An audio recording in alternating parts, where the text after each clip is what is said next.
এবার বন্যা পরিস্থিতির সবশেষ খবর জানাতে রাজধানী বনশ্রী এলাকা থেকে যুক্ত হচ্ছেন সহকর্মী শাহরিয়ার অনির্বাণ। অনির্বাণ, দুদিন ধরে আবারও বৃষ্টি হচ্ছে, এতে কি বন্যা পরিস্থিতির আরো অবনতি হতে পারে? আর রাজধানীর দুর্গত মানুষের অবস্থা কেমন? এখন বন্যা পূর্বাভাস কেন্দ্রের তথ্য অনুযায়ী আমাদেরকে যেটা বলা হয়েছিল যে এই মাসের শেষে অর্থাৎ 27 এবং 28 তারিখে বড় একটি হাইপিকে থাকবে যমুনা। তো সেই ক্ষেত্রে আমরা দেখেছি যে গতকালকে এবং গত পরশুদিন এই দুই দিনে উজানে ভারী বর্ষণ কিছুটা কমেছে, যার কারণে আমাদের ভাটিতে থাকা বাংলাদেশের অন্যান্য জায়গার বন্যা পরিস্থিতি কিছুটা উন্নতি হলে পরেও বেশিরভাগ জায়গায় স্থিতিশীল রয়েছে।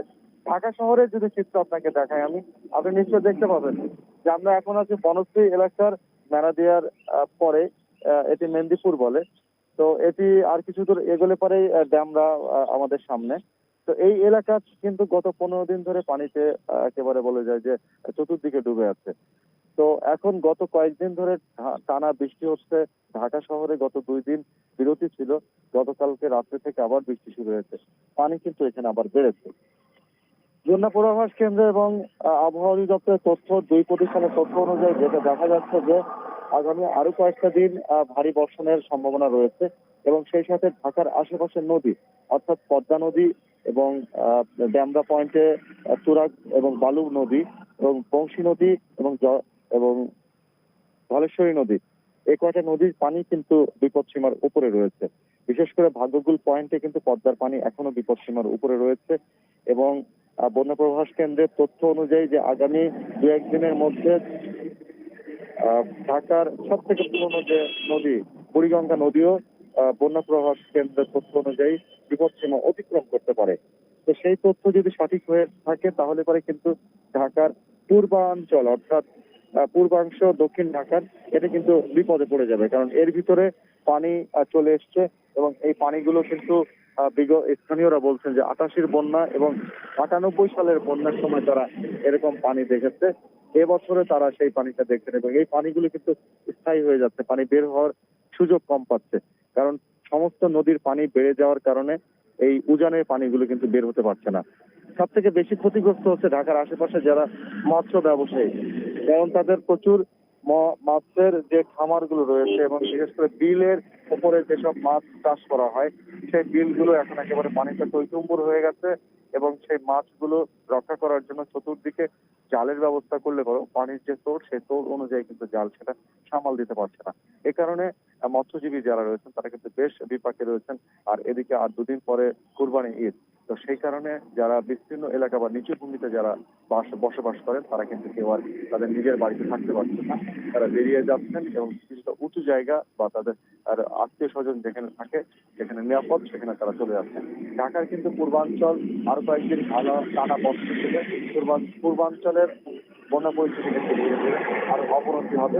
তবে এর ভিতরে যদি ভারী বর্ষণ কমে যায় এবং উজানের যদি পানি স্থিতিশীল থাকে নদীর পানি, তাহলে কিন্তু কিছুটা আশার আলো দেখা যাবে। তবে বন্যা পূর্বাভাস কেন্দ্রের তথ্য অনুযায়ী যেহেতু বলা হচ্ছে যে বুড়িগঙ্গার পানি আর 2-1 দিনের ভিতরে হয়তো বিপদসীমা অতিক্রম করতে পারে, তাহলে দক্ষিণ ঢাকার বেশ কিছু এলাকা কিন্তু প্লাবিত হবে এবং এই পানি নেমে যেতে কিন্তু সময় নেবে। এই ছিল আমাদের সর্বশেষ।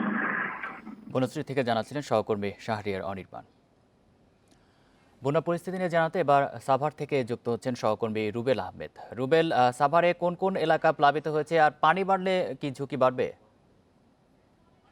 দেখুন, গত কয়েকদিনের সাভারের পাশ দিয়ে যে আপনার নদ-নদী বয়ে গেছে বংশী, তুরাগ এবং ধলেশ্বরী, সেই নদীগুলোতে যখন আমরা দেখতে পেয়েছি পানি বৃদ্ধি পেয়েছে, এরপরে কিন্তু সাভারের বেশ কিছু নিম্নাঞ্চল প্লাবিত হয়েছে। আমি যদি একটু উল্লেখ করে বলতে চাই, সাভারের যে ভাকুরতা ইউনিয়ন পরিষদ রয়েছে, সেই ভাকুরতা ইউনিয়ন পরিষদের অধিকাংশ এলাকা কিন্তু এরই মধ্যে পানির নিচে নিমজ্জিত হয়েছে এবং ভাকুরতার পার্শ্ববর্তী যে ইউনিয়ন পরিষদ রয়েছে তেঁতুলজোড়া, সেই তেঁতুলজোড়া ইউনিয়ন পরিষদের কিন্তু অধিকাংশ এলাকা কিন্তু এরই মধ্যে পানির নিচে তলিয়ে গিয়েছে এবং শিমুলিয়া অর্থাৎ হচ্ছে যে আশুলিয়ার যে ইউনিয়ন পরিষদ রয়েছে শিমুলিয়া, সেই শিমুলিয়া ইউনিয়ন পরিষদের প্রায় এরই মধ্যে মধ্যে কিন্তু 70% পানির নিচে তলিয়ে গিয়েছে, যার কারণে কিন্তু এই যে 3টি ইউনিয়নের কথা বললাম, এই 3টি ইউনিয়নের কিন্তু অধিকাংশ কাঁচা পাকা রাস্তাঘাট এরই মধ্যে তলিয়ে গিয়ে কিন্তু লাখ লাখ মানুষ পানি বন্দী অবস্থায় আটকা পড়েছে। এবং ভাকুরতা ইউনিয়ন পরিষদের অনেক এলাকাতে কিন্তু আমরা খবর পেয়েছি যে মানুষজন কিন্তু তাদের বাড়িঘরে পর্যন্ত পানি পৌঁছে গিয়েছে, যার কারণে এসব অঞ্চলের মানুষরা কিন্তু চরম বিপাকে পড়েছে। এবং যদি আমি একটু এইসব অঞ্চলের যারা বন্যা কবলিত যে মানুষগুলো রয়েছে তাদের অভিযোগের কথা যদি একটু বলতে চাই, তারা কিন্তু বলছেন যে এখন পর্যন্ত স্থানীয় জনপ্রতিনিধি তথা প্রশাসনের পক্ষ থেকে তাদের সাথে কোনো যোগাযোগ করা হয়নি, তাদেরকে কোনো ত্রাণ সহায়তা দেওয়া হয়নি। এবং এই যে সাভারের খুব পার্শ্ববর্তী এলাকায়, এই ঢাকার খুব পার্শ্ববর্তী এলাকা, এই এলাকা কিন্তু এমনিতে উঁচু এলাকা, যার কারণে এখানে কিন্তু বন্যার যে পূর্ব প্রস্তুতি, সেই পূর্ব প্রস্তুতি কিন্তু প্রশাসনের পক্ষ থেকে নেওয়া হয়নি। এবং এই যে মানুষগুলো যে পানিবন্দী হয়ে পড়েছে তাদের জন্য কিন্তু পর্যাপ্ত কিন্তু আশ্রয় কেন্দ্র প্রস্তুত করা হয়নি। এবং যদি এই যেভাবে পানি বেড়ে যাচ্ছে, এই পানি যদি আগামী আরো কয়েকদিন যদি বাড়তে থাকে, সেক্ষেত্রে কিন্তু এই সাভার এবং সাভারের যে পার্শ্ববর্তী আরো একটি উপজেলা রয়েছে ধামরাই, সেখানে কিন্তু বন্যা পরিস্থিতির কিন্তু খুবই ভয়াবহ রূপ নেবে। আমরা কিন্তু স্থানীয় জনপ্রতিনিধি এবং প্রশাসনের সাথে কথা বলার চেষ্টা করেছি।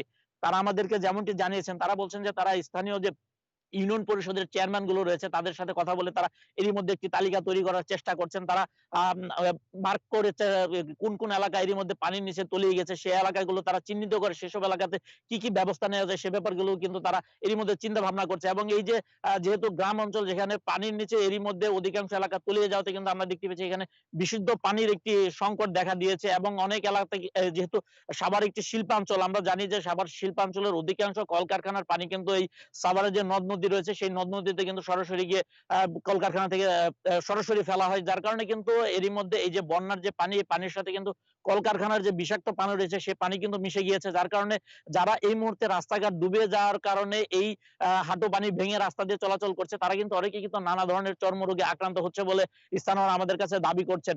সব মিলে বলা যায় যে সাভারে যদি এই আগামী আরো 2-3 দিন যদি পানি বাড়তে থাকে, সেক্ষেত্রে সাভারের প্রায় 70% এলাকা কিন্তু পানির নিচে তলিয়ে যাবে। আমি একটু বাড়তি তথ্য দিয়ে রাখতে চাই, সেটি হচ্ছে যে সাভারের যে বংশী নদী রয়েছে সেই বংশী নদী কিন্তু এখন পর্যন্ত বিপদসীমার উপর দিয়ে পানি প্রবাহিত হয়নি। তারপরেও আমরা দেখতে পেয়েছি সেই নদীর আশপাশের যে এলাকাগুলো রয়েছে সেই এলাকায় কিন্তু এরই মধ্যে পানি তলিয়ে গেছে। যদি সেই বংশী নদীর পানি যদি বিপদসীমার উপর দিয়ে প্রবাহিত হয়, সেক্ষেত্রে ধারণা করা হচ্ছে যে নদীর আশপাশের যে এলাকাগুলো রয়েছে প্রতি সবকটি এলাকা পানির নিচে তলিয়ে যাবে।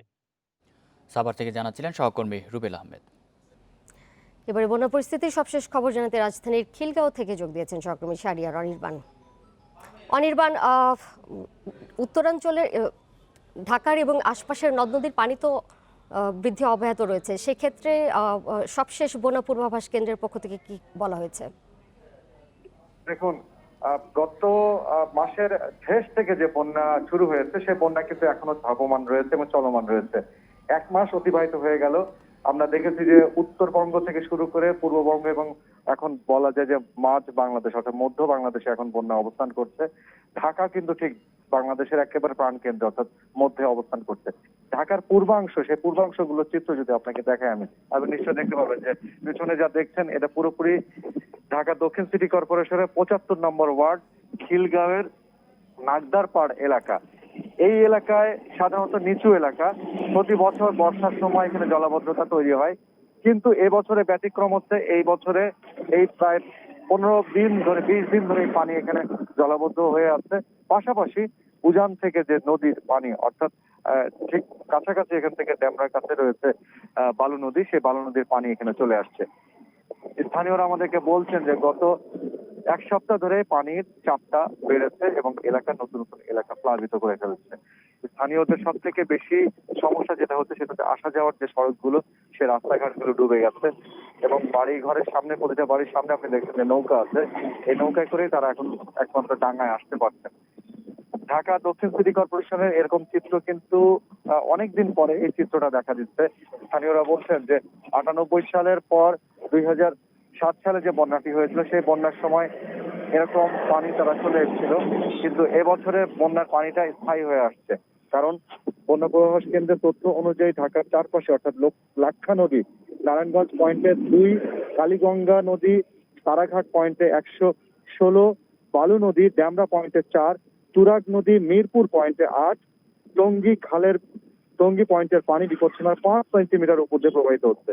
অর্থাৎ ঢাকাকে ঘিরে রাখা যে নদীগুলো, তার মধ্যে থেকে উত্তর এবং পূর্বাংশে যে ঘিরে থাকা যে নদীগুলো, অর্থাৎ লাক্ষা, বালু এবং তুরাগ, এই তিনটে নদী কিন্তু এখন একেবারে বিপদসীমার উপর দিয়ে বইছে।